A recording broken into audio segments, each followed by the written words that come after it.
Hi, everybody. Welcome to Second Wind Women. I'm Karen Spees, and I'm here today with Andrea Sadler. She is known as Dragonfly. She's a transformational coach, filmmaker, and spiritual guide who's devoted to the awakening of human potential and the remembrance of our divine essence.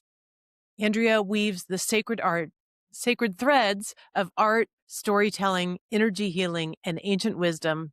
It's a lot of threads to guide others home to the truth of who they are. Through her dragonfly coaching circles and retreats and Luminous Dragonfly Society, I assume that's a community that you started. Yeah. Yeah. Membership, yeah. All right, we'll get into that. She leads journeys of transformation that help people embody their soul, expand their consciousness, and align with the heart of Gaia and the source of creation. Her documentary, The Sacred Run, The Lotus and the Feather, and her children's book, The Magical, Wonderful Bulbul Bird, carry messages of peace, unity, and wonder, inviting us to awaken our shared light and purpose. Please open your hearts and welcome the radiant and inspiring Andrea Sadler, Dragonfly. Thank you, Karen. Thank you so much for inviting me to this. Yeah, you're welcome. So, how's your day? Good? My day's been great, and I took in a nap because this weather makes me tired. So I had a nice nap before meeting you. So You I look feel very good. enlivened with your matching red Thank you. background. Thank you. I So love color. how did you evolve into becoming this like very spiritually oriented coach? I'm assuming you didn't start out like that, Actually, right? I did. I started out, I've been spiritual my whole life, even Right. since childhood. But becoming a professional transformational coach, working as a professional coach came about later. When I was younger, I've always been interested in psychology, what makes people tick, how do you grow, how do you learn about yourself, how do you become self-empowered, self-realized, how do you become enlightened? And it began my journey, but I started more in the arts as a Mhm. filmmaker. I was an actress, a filmmaker, singer-songwriter. Okay, let's not gloss over these. Those are all amazing. Thank you. Tell us first. Singer-songwriter. We'll go backward to front.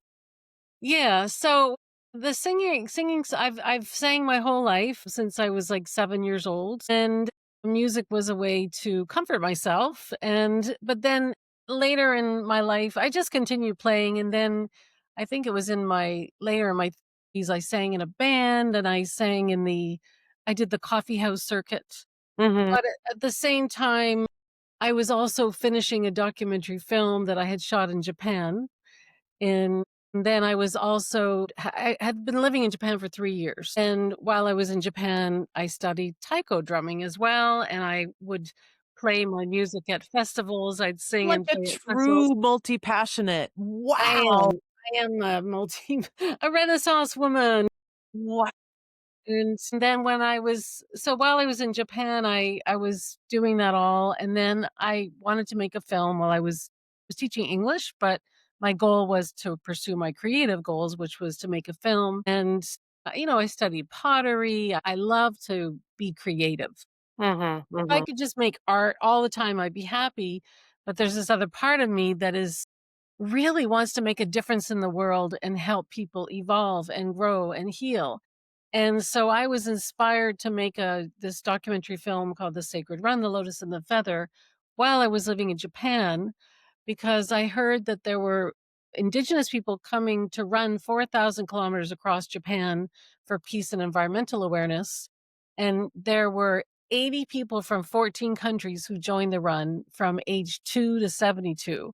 Wow. And we ran from Hokkaido to Hiroshima and Nagasaki to carry the message that all life is sacred. And on the way of making the film, I'm like, while we're shooting, while we're running, I was also playing my guitar and singing and writing songs to perform at cultural events Mhm. because that's just what I love to do. And that became like, when I came back to Montreal after to do the post production of the film, I thought, well, maybe I can, have a career as a singer songwriter. And it started out that way. The producer of Men Without Hats came to see me, and he said I had something, and he wanted to hear more. But then what I realized is that to finish my documentary, and I was also pursuing acting and getting acting gigs and auditioning and, Did you sleep? doing Did no, you sleep? no, actually, while I was in the final post-production of my film, it's funny you say that because literally I had a deadline for my film was the closing film of the Terre en Vue Festival in Montreal. It's an Indigenous Peoples Film Festival. And I had to finish it, so I slept 3 hours a night while I was doing that. It I've really was edited before, I understand. yeah, and the whole editing process took me 9 months. I worked 10 hours a day on that for 9 months. Editing is so hard. It's I less love hard it. now, but I yeah. love it, but I worked on an Avid, but I started on a Steenbeck, so I'm Mhm. assuming I shot on 16 millimeter film, Right. but I thank goodness the Avid came about and digital because I wanted to make a lyrical film with lots of layers and treat the film like a painting. Mhm. And on the Steenbeck, you can only see one image at a time, and you gotta visualize it and tell the lab how to do it, and, all the layers you want. So it was really a good timing to get that, digital access for the film. But I realized that, okay, acting, singing, making the film, something's gotta go. I can't Yeah. finish my film unless I focus, and I needed to get to the finish line. So I put the music on the back burner and I'm still a professional actress, but the music went more to the back burner. Even though I sang in a band during that time, it was still something I thought, okay, you're not going to put out an album now. You're going to finish your film and hopefully later you'll finish well, back then I was thinking CDs, of course. Mhm. Mhm. But it took me everything to finish my film. And I did. And then then I moved to New York. I met my husband at the Clearwater Festival and where Pete Seeger, I don't know if you know Pete Seeger. It was Sure, I know Pete Seeger is, of yeah. course. So Yeah. it was an environmental and peace festival. Mhm. And there I was showing my film there and I was volunteering at the environmental action tent, which has always been my other passion is how do we live in balance on this earth, right? Right. Yeah. And so I went to that and then I met my husband at the festival, and I had never been married, I was 42, and so suddenly my focus was all about getting to know him, and he lived here, I lived in Canada, and then we got married in 2006. And then my focus was all about having babies. How do I wanna have babies, and I was older, so it was Yeah. challenging. Yeah. But I was thinking, "Okay, now I'm gonna support my husband and do my thing on the side and act and promote my film," but then, I decided that I needed to do something more meaningful because acting and filmmaking wasn't generating enough income, and Right, but I could see from your description, I can see that there's a thread that's running through. It seems like all of your projects, you're very focused on environmentalism, you're very focused on like indigenous experience, you're very focused on like that's the spiritual little thread I think that even as you're describing it, I've never seen your film. I don't know your yes. songs, but it sounds like you were always doing that all along just in different wrappers. Exactly, and even before that, when I was 29, I went to India for 6 months by myself on a spiritual journey where I studied Vipassana and I began a meditation practice and I started I had a Kundalini awakening and I perceived my toroidal field being activate like I had a experience where my toroidal field, do you know what that is? So or I maybe know what they kundalini is, but I don't know what a toroidal field is. yeah, Sounds so like a just for yeah, people something. that Go ahead. might not know what it is. So Yeah, for sure.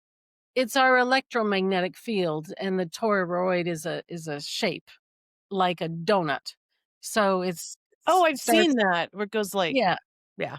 So it starts in our heart, and it's generated up and around, and it goes down as well and around. And so I was meditating in India at this 10-day Vipassana retreat, silent meditation retreat, and after the Kundalini awakening, suddenly a bubble popped up around my body, and I thought, Mhm. "My body is bigger than my body. That's interesting." And then I felt this sense I heard like a whirring, like whirring sound, And then I felt ecstatic bliss.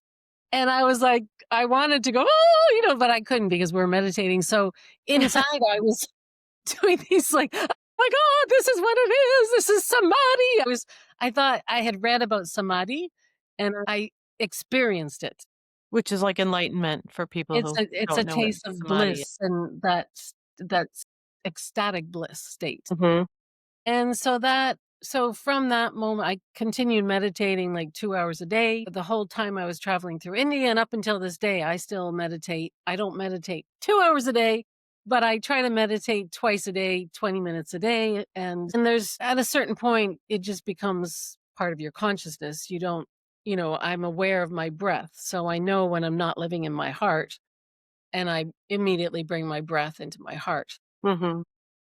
But even at age 21, Karen, I was very much in despair about the state of the planet. I was in despair about how humans treated each other. Mhm. I felt this, I'm a six planet Aquarian. I just have visions of holding hands with everybody and, singing kumbaya. That's so nice. Makes the real world so much more painful, huh? Hopefully less painful. I mean I mean, in comparison, right? Yeah, exactly. Yeah. I so 20 age 21 is that's when I began to read about the prophecies that we're living right now. And so I learned about the Kali Yuga. I learned about the Hopi prophecy and Mayan prophecies, many, many prophecies that I studied. And I thought, well, I want to survive. I did not come to earth to shop and watch TV. I want to survive and be part of creating a new world because I'm an Aquarius. I have a vision of a better world. Oh, that's a T-shirt right there. I didn't come to this world to shop and watch TV. I've been saying Ama that for years. amazing. Oh my I gosh. didn't think of putting it on a t-shirt, but thank you for that. But I just so after making the film and getting married and everything, and I unfortunately did not have children. I had to let that go. And then in my 50s, I was kind of like, okay, I know there's so much inside of me that wants to be expressed, but how do I earn the money to do it, what I want to do? And my key theme, hence my name Dragonfly, is transformation of consciousness. And so I live by a lake and I was floating in the lake and I was asking the Great Spirit, okay, what am I supposed to do that is in alignment with my heart and soul that can earn me money? Because acting, you just never know when you're going to get a Yeah. gig, and there's not as many gigs as I used to get. I used to be able to live on what I earned. Now they're just like once in a blue moon, I get an acting gig that pays, Yeah. a commercial or a movie or whatever. And so I was laying in the lake, and then I heard, because I'm clairaudient, clairvoyant, I get messages and everything, get guidance. And I heard lead retreats. I was like, "That's fantastic. Yes."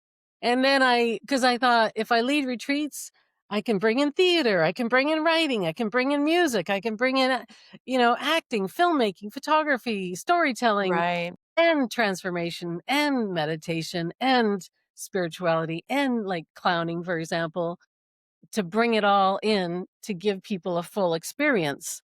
But then, of course, to create and lead retreats, you need a audience and you need people with deep pockets to pay for those retreats. Yeah.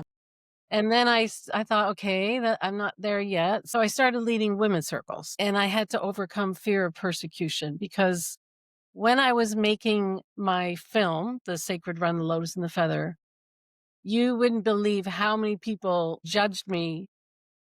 You're flaky, you're naive. The National Film Board of Canada said Mother Earth and peace is passé. I'm like, "What?"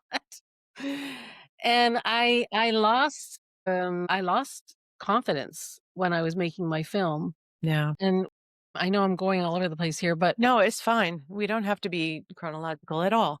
so when I was making my film, I actually became suicidal during the process because it was so difficult to get the funding. And I was so determined to finish it, but I was suffering because I thought, like, something's wrong with me. Like, nobody, like, people are judging me that I can't get the money. Like, what? I W just was wanting to go back to the stars, is what I kept saying. I'm not meant to be here on this earth. Like, Was that people, when you were in Japan or when you were no, prepping to go to Japan? no, this is after Japan because I shot it I lived in Japan teaching Right, English. right, and you Then I shot it made the then. film. Yeah. Then I came back to Canada, and when Oh, I I came see. back to Canada, I went into a depression and a serious I became 'Cause you're like, suicidal. "Here, I have this magical thing. I worked so hard for it. It's amazing." And people were like, it's not that great." Well, they and to hear the National Film Board of Canada say, Yeah, Mother Earth and Indigenous peoples' issues are passé, 'cause that's I lame. thought, "I need to go back to the stars because this planet's not ready for what I wanna share, and nobody seems to value what's in my heart and soul." Mhm. And so, but then, I went through my deconstruction reconstruction period, which was deep, deep, deep, deep healing. And I had to use many modalities, but mostly meditation because I couldn't afford to go to Omega. I couldn't afford to sign up for coaching or therapy or classes. So I did a lot of deep inner work and writing, journaling, meditating, dream, and I read a lot like books helped me a lot too. And I did landmark education, which have you heard of landmark education? I have friends who've done Landmark. Yeah. Well, that program helped me make my film. The day I remember going to my hairdressers because I was in my editing room and I was also attracting men that were not treating me well. And I just thought, I'm on a train track. I'm gonna hit the wall. Like this track I'm on is I need a transformation. I remember saying out loud, I need a transformation. And then I went to get my hair done because that's what you do when you need a Of course. transformation. I'm on the way, actually. I called somebody yesterday. And she said, "How are you, Andrea?" And I just started bawling my eyes out. And I said, "I need a transformation. My life is a mess." And I was feeling so lacking confidence in my message, what I was doing. And she's the one that recommended going to Landmark. Mm, And I just began this healing journey. And what also came up, I was getting film roles, but I started getting film roles that were not good examples of women. I was raped, I was killed, I was in bondage, I was the rich lady who shoots someone and then gets killed. I had these really weird roles. I was even in a movie with David Bowie where he painted me with blood, Karen. Is But it that was that David vampire Bowie's. movie? Is that the vampire movie that he's in? Well, it was The Hunger, but it was the TV series, not Okay. the original movie with Catherine Deneuve. It was a Yeah, TV series. And I was in the first, like, the launch episode, the first episode, and David pilot. Bowie played a controversial artist. He I This is so crazy. I was on a crucifix, and I was bare-breasted with, like, a little what Jesus wore, and I had a crown on my head, and I was on a crucifix, and he was portraying a controversial artist who was doing this, playing with these icons that are very strong. Mhm. And while I was doing that role, I was channeling because I'm sort of a method actor. I'm a channeler, so I channeled the character.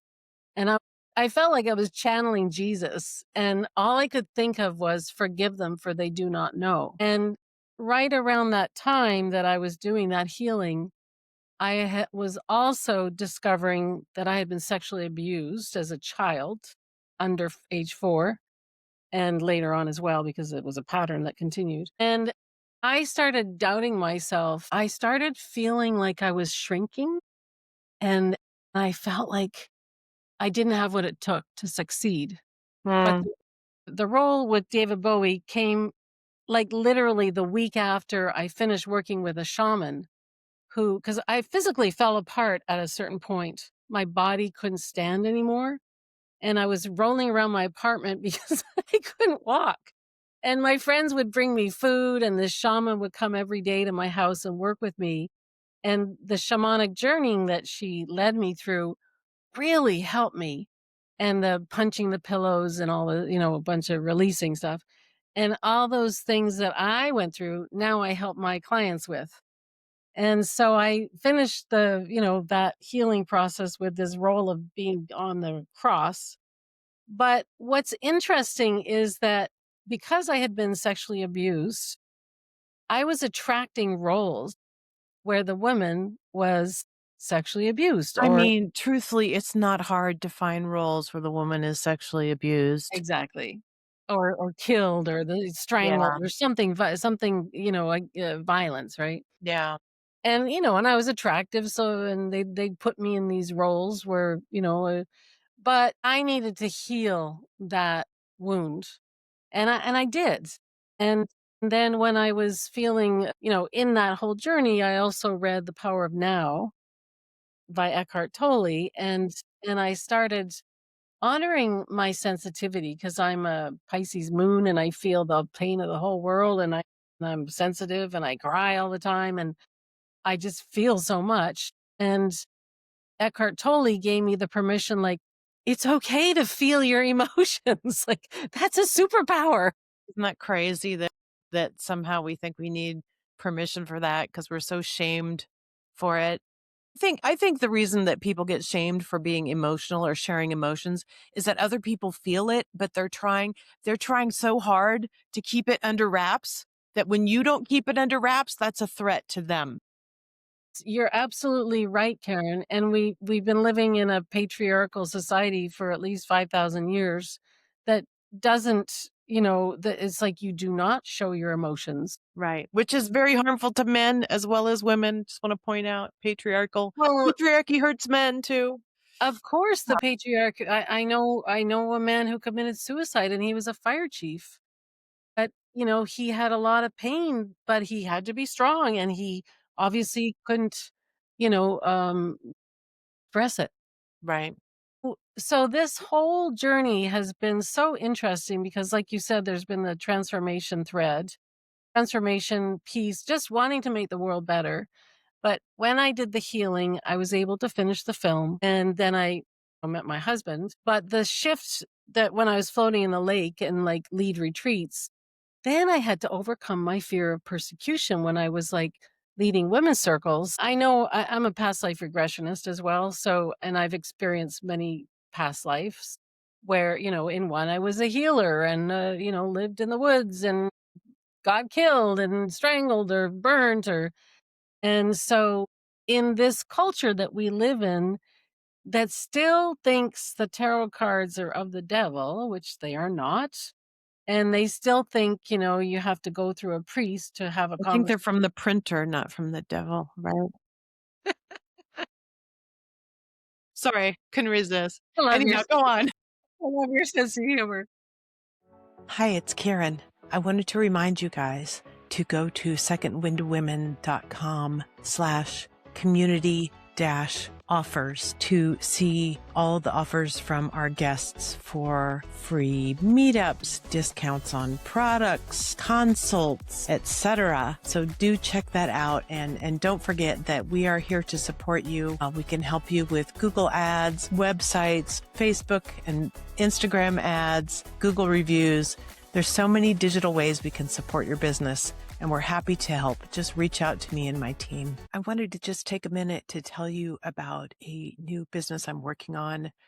It's called Red Nose Corporate, and it's a business that creates workshops to help bring cohesion and better communication in corporate teams using techniques from improv and Red Nose Clown. Not as silly as it sounds, a little bit silly. You'll be able to find it at rednosecorporate.com. Because of my Aquarian nature, I want us all to hold hands and be brothers and sisters, and I just want everybody to like me, and I want to like everybody. So I had this deep, deep fear of persecution. And my first women's circle, I sprained my ankle so I wouldn't have to do it.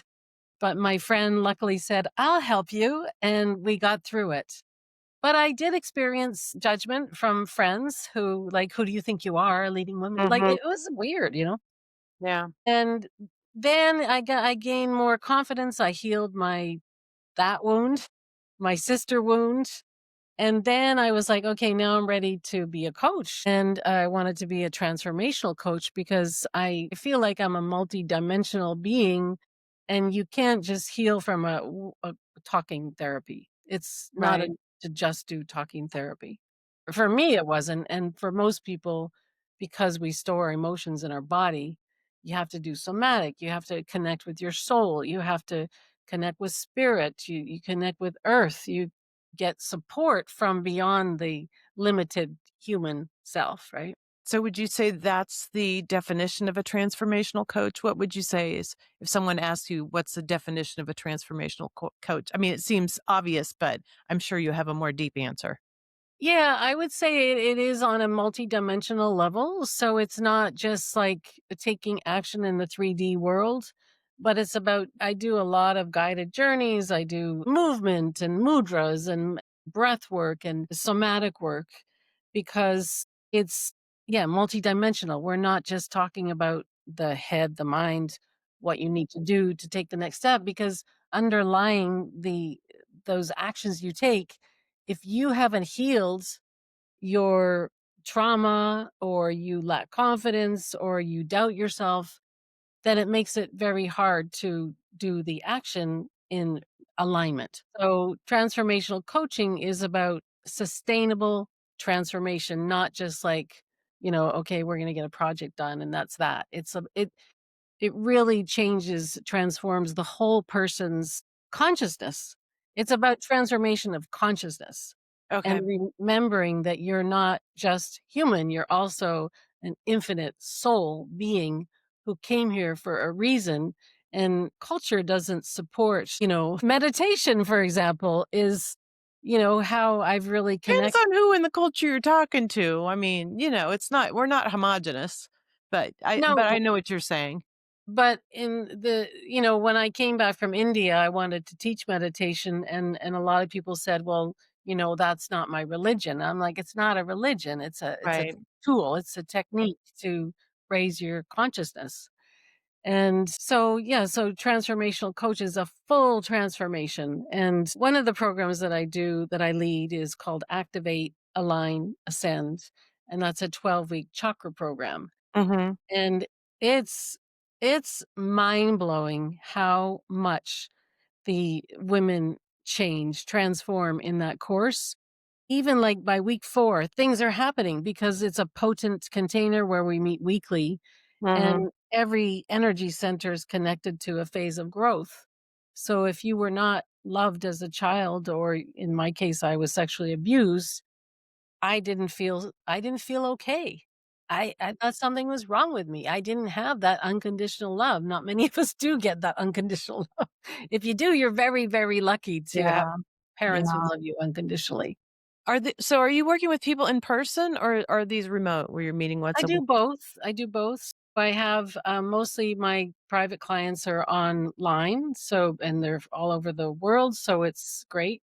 And I sometimes, travel, so it's great to have work online. But, for example, somatic breath work is best to do in person, and I combine it with Reiki as well, and I call in my angels and my guides and the ancestors, and so it's a much more, it's a real in-person experience. Past life regression, I could do it online as well, but I like to be there for the person laying on the couch. Like, it's a deep process, but I have done it online as well. And I love to lead retreats. I haven't actually I've just led day retreats, and I am getting to the big dream that the Great Spirit said to me, lead retreats. But right now I'm building my coaching business and building my programs. Mhm. And that when I was laying in the lake, I was like realizing, like what you just said, like everything I've ever done, there's always been this underlying thread of fascination with how do we transform our consciousness to live sustainably in balance on earth? How do we, heal? We have to heal before we can really experience that the wholeness of Take the being. sty out of your own eye before you take it out of your brother's eye, right? It's like a Bible verse or something. take the what is it? Say that again? Take the sty out of your own Yeah, eye before you it's like put on your mask first in the airplane, right? Yeah. absolutely. And that's what, here I was making a film. I had a, vision of like, let's run for peace. And we're all running to carry the message that all life is sacred. But during the sacred run, 5 women kept stabbing me in the back and they were mean. I Mhm. was like, "What? Like we're together. We're running for peace. Why are you sisters stabbing me in the back?" But it was the sister wound. I was bullied in school. I had a lot of sister wounding. I have a lot of very, very good friends as well, Yeah. but I did have a lot of bullying in High school. school is rough when you're a girl. Oh, yeah. Yeah. Yeah, especially in the patriarchy, right? Yeah. For Yeah. a woman, it's all competition and, stabbing people in the back. And so I had to heal that. And now I'm just in this phase where I'm teaching meditation, I'm teaching about the chakras, I'm bringing all the tools that help me to Mhm. help my clients. Right. And the way I help them is I help them remember who they are on a soul level. I help them remember who they are. If they need to do healing around inner child, we do inner child healing. Whatever the issue, if there's sexual abuse, that's another way to heal. If someone's going through grief, that's another way. If someone suffers from anxiety, I help them develop tools to deal with their, you know. And now I'm feeling kind of a call to, well, do podcasts, which is honored. Thank you so much for having Oh, me on the yeah. show. I think there's an energy of collaboration that we're shifting in the 20 years of Pluto and Aquarius. The energies are changing. And the other energy and theme of Pluto and Aquarius for the next 20 years or 19 years, I guess now, is about balancing the masculine and feminine. And so I'm working with another transformational coach, Sean Dutoy from our Thrive Academy. And we're creating a program around balancing the masculine and the feminine energies. And so and hopefully, and I'm still wanting to do retreats, but it does take you have to build your foundation before you can really, market those big retreats. Seems like you're very comfortable taking a lot on. I'm passionate. I'm multi-passionate, and especially with what's going on in the world, and we just left the Kali Yuga. Are you familiar, or is your audience Yeah, I have a master's degree in Buddhist studies, and Kali Yugas are supposed to last a very long time. So I've never had any teachers that were like they always like the upcoming Kali Yuga because the Kali Yuga, according to Tibetan Buddhism, is like way worse than what we got going on here, unless you're talking about being in a war zone. well, the that's interesting. The What I heard was that in March this year that we left the Kali Yuga, and that we're now in the Dvarpa age. So Depends on who you talk I'm to, gonna I go guess. with that Okay, go with it. Go with it. because even if we're thousands of years off, or it helps me feel hopeful Positive framing, yeah. because we're now in an ascension, according to this famous astrologer Mhm. who's a Vedic astrologer, Indian astrologer, and he wrote about leave that we left the Kali Yuga in March. And then recently with the three eye atlas that's flying through our What is the cosmos. deal with that? It's so funny. I have only heard about that on TikTok. Really? Yeah, that's the only place I've ever heard about. I know did you already do that talk? I did. I did a talk about Yeah. it because we don't know if it's a comet, or it doesn't behave like a comet. It doesn't fully look like a comet. There's a lot of anomalies about it, like it's speeding up, slowing down, changing color. There's all kinds of people saying all kinds of things. It's hard to know what the truth is. But what I do know is that there's something very special, very sacred about it to me. And I remembered the Hopi prophecy, which I studied when I was 21, was there's the ninth prophecy is that the blue star Kachina is going to come, our celestial sign. And the three eye atlas actually turned blue. Hmm. And so all the Hopi prophecies have manifested. And this could be the ninth sign. We'll see what, how it evolves. We'll see what happens. But I really feel that it's a sign from the cosmos, from the celestial, our star brothers, star sisters. And it's a sign to wake up. And it's a sign about we're leaving the fourth world and we're shifting into the fifth world, which is the Hopi prophecy. Mhm. And when I attended a sacred water gathering, when I showed my film, it was all indigenous people came together to talk about water. Mhm. Water is life and how to talk to water, give Yeah, thanks water to it. rights is huge. Yeah. Yes. And we were invited to share at the end of the conference what we were taking away. And a woman got up and started talking, an indigenous young woman in her 20s. And I was journaling and her voice changed in the middle of her talking and my head whipped up because I was like, "What?" It sounded so different, Karen. It was a channel and I had never witnessed someone channeling like that before. Mm. And her face started twitching and and her voice changed and she said, "I am water. You are water. Everything is water. If you do not change, I will crack you open." And I thought, that was Gaia. She just channeled Gaia. Mm. And we're seeing what's happening to the earth is she's cracking us open. And we do really need to be aware, not to set people in fear. I do not want to live in fear. What I'm saying is we need to wake up and lead from our hearts, live from our heart center, and remember our connection to Mother Earth and to Source. And remember that we're infinite souls and that we came here at this time to help create a new paradigm, a new Earth, a Mhm. new consciousness. And it's happening. It is happening, but there's also this polarity. The old doesn't want to let go of the power. So they're like, the beast is trying to hold on. But there's so many good things that are happening now. There's a lot of amazing things, and you just don't hear about them that much. It's so easy to fall into despair It is.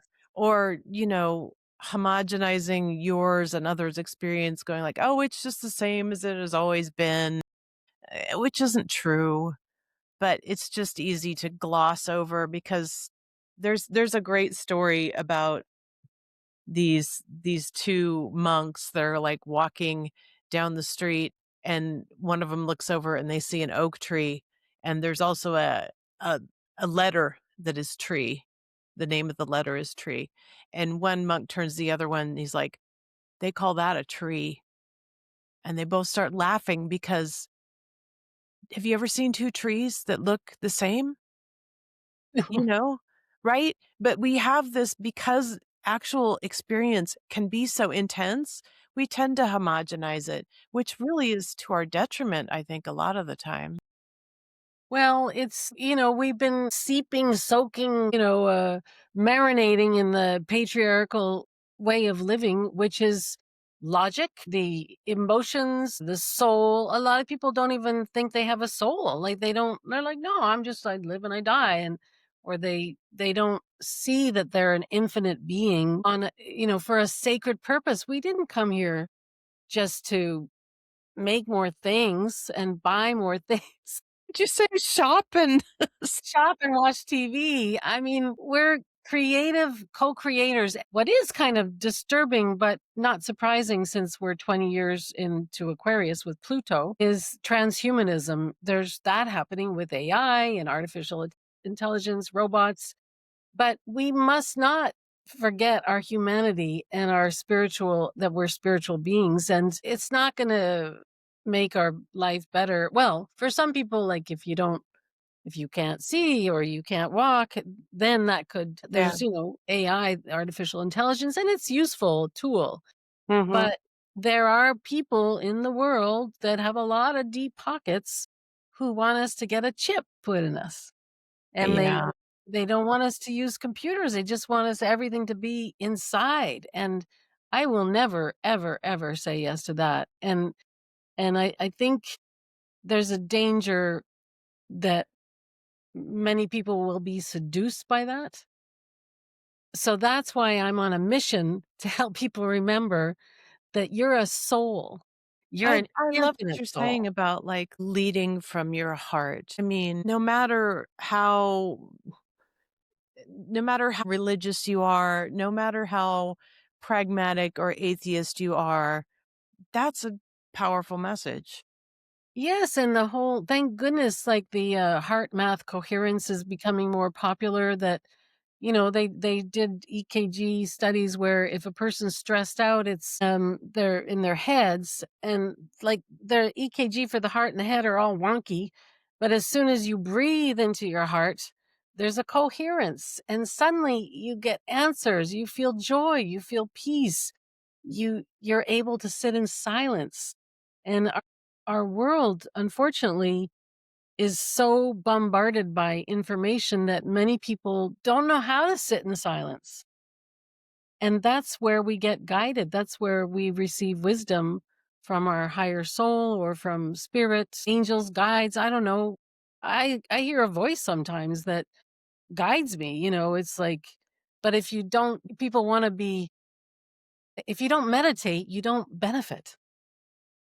I've heard they did some scientific studies, and I don't remember if it was school-age children now compared to school-age children before the internet, but they said, I think it was a New York Times article, something about the value of being bored.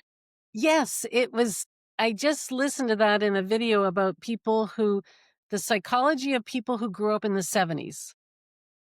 And they were saying that being bored was a good thing for us because it made us have to use our own, ingenious ways of entertaining ourselves. Like, I'm sure for your family, was it the same? Your parents go out and play and come back at dark.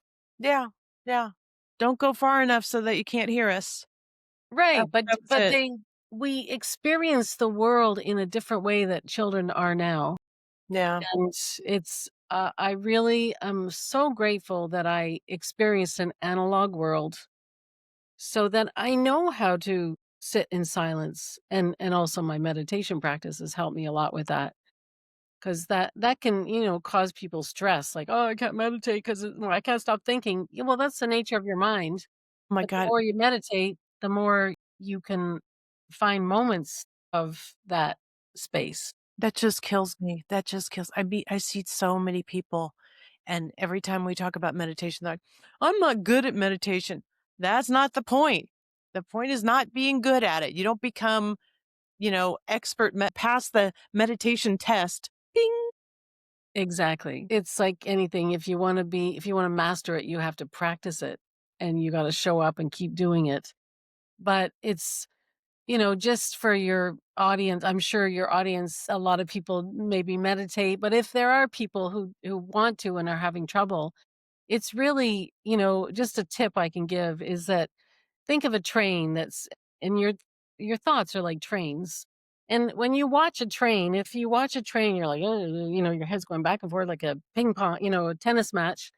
But we know how to zone out and just look at the center, and then it becomes a blur.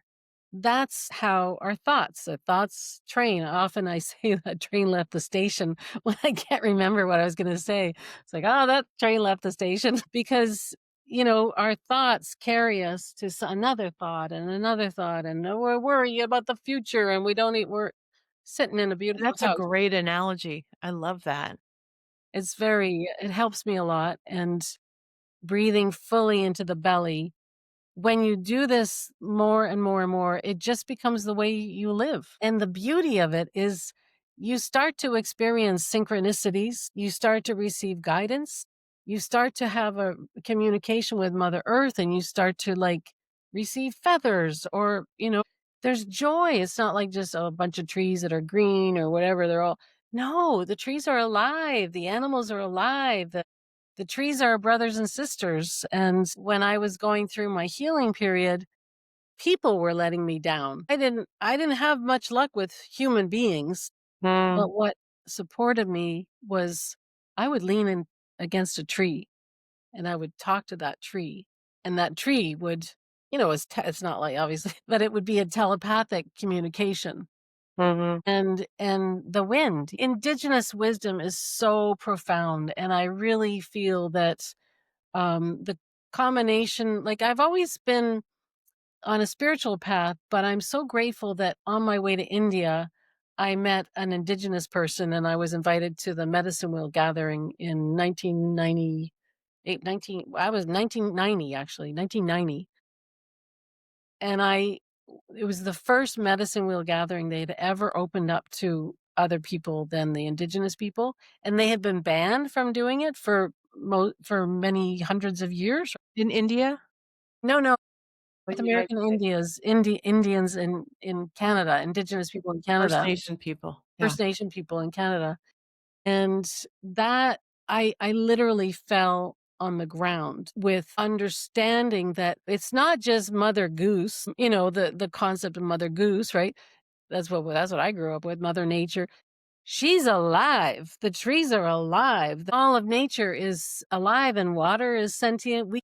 The indigenous people taught me to sing to water. It's what we're in this phase now where it's not just about up here and, going to heaven. It's about we need to be like a rainbow bridge between heaven and earth. And we're like these rainbow bridges and we're going to be guided to go to certain parts of the earth because we are walking medicine. Our energy is we're these walking energetic beings. And when we live from our hearts in the centered in our hearts, we're like these beacons of light. And a lot of people don't know they're a beacon of light. They don't feel that. But you have to go in the dark and you have to go down in the ground to pull the light. It's like Persephone and, Pluto and going into the underworld to find the life within yourself. Right. And Right. once you found the light within yourself, just one little thing that's coming up that I wanted to share is after reading The Power of Now, and I was allowing myself to feel, and I was like crying, and it was raining outside. I was up on a porch, and it was nighttime. I was crying and crying and crying. I'm crying for myself. I'm crying for heartbreak. I'm crying. Then I started crying for the earth. I started crying for the people. I started crying for the animals. I started crying for the water, the oceans, the state of the world. Then something happened, Karen, that I still don't know to this day how this happened. But I allow myself to cry, and then suddenly I was traveling through space really fast. Like I had this perception that I was like flying through space and I could see planets whipping by, and then I exploded and I felt the same samadhi that I felt when I was 29 Mhm. and I was 40 at this time cuz you go up and down, right? And so at 40 I had this feeling of exploding. I I had been feeling suicidal, and ever since that, I'm like, I will never feel depressed again because I know who I am, and you know, we're not just these physical beings. We're not, trying to be perfect all the time. It's ridiculous, right? Yeah. We just gotta Totally. love ourselves and love Totally. each other. So, how can people get in touch with you? How can people learn about your retreats and more about how you work with people? Yeah, so they can go to my LinkedIn is Andrea Sadler Coach, and I do my glasses to I have a Bitly link for it's Luminous Dragonfly Coaching under Bitly. Where'd you go? There. So, bit.ly/luminous dragonfly coaching. Yes, Okay. yes. Or on Facebook, I'm Andrea Sadler on Facebook as well. LinkedIn is probably good. They can find me there as well. So Thanks so much for coming in today. It's such a powerful and magical story. And I just love all the different, art and energy ways that you transform yourself and others. thank you. Well, you're a kindred soul because you're also a creative and artist and performer, and so I love that, we share that. What's the name of your podcast? You I said don't have a oh, you podcast don't have yet. a I podcast don't yet. have a podcast yet, but it's I'm working on it. It's in the it's in the In the basket with all the other things. Well, awesome. Thanks so much for joining us today, Andrea.